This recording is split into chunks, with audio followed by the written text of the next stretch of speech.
22-এর এই কোয়েশ্চেনটা যদি একটু দেখি, দেখো কি বলছে যে 1 কাপ পানির তাপমাত্রা 100 ডিগ্রি থেকে 45 ডিগ্রিতে নামানো হয়েছে। সো ফারেনহাইট স্কেলের পরিবর্তনটা চাইছে। তো যেহেতু এখানে কি চাইছে, পরিবর্তন চাইছে, তাহলে তুমি কিন্তু পরিবর্তন যদি চাই, দেখো এখানে কি ভুল করার পসিবিলিটি আছে। পরিবর্তন যদি চাই তাহলে c/5 f - 32/9 equal to k - 273/5। এই সূত্রটা কিন্তু তোমরা এখানে অ্যাপ্লাই করতে পারবা না। যদি তোমার কাছে পরিবর্তন চাই, একটু বলে দিই আমি, যদি তোমার কাছে পরিবর্তন চাই, তারপরে বৃদ্ধি চাই অথবা পার্থক্য চাই, সেক্ষেত্রে তুমি এই সূত্রটা অ্যাপ্লাই করতে পারবা না।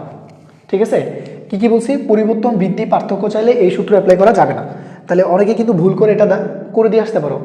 ঠিক আছে, তো এটার সঠিক অ্যান্সারটা কীভাবে করবো, এটা হচ্ছে এই ফরম্যাটটা দিয়ে করতে হবে, del c / 5 del f / 9 উপর হবে del k / 5।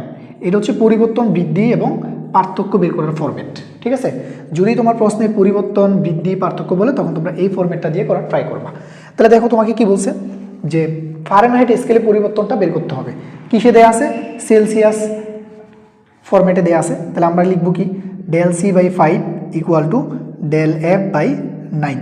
ঠিক আছে, তাহলে del c কত, del c হচ্ছে ছিল 100, হয়ে গেছে কত, 35। তাহলে 100 থেকে যদি আমি 35 বাদ দিই, বলো কত আসবে, 100 থেকে যদি 35 বাদ দিই তাহলে হবে কত, 65 ডিভাইড বাই 5। আর del f, এই 9টা এদিকে গিয়ে কী হয়ে যাবে, গুণ হয়ে যাবে, তাই তো। আচ্ছা, 5 13 65, তাহলে 9 দিয়ে যদি আমরা 13কে গুণ করি তাহলে কত হবে, 9 দিয়ে 13কে গুণ করলে 9 10 90 আর 3 9 27, তাহলে 90 আর 27 কত, 117, তাই না। তাহলে এই যে 117 ডিগ্রি ফারেনহাইট, এটা হচ্ছে আমাদের কি অ্যান্সার। ওকে।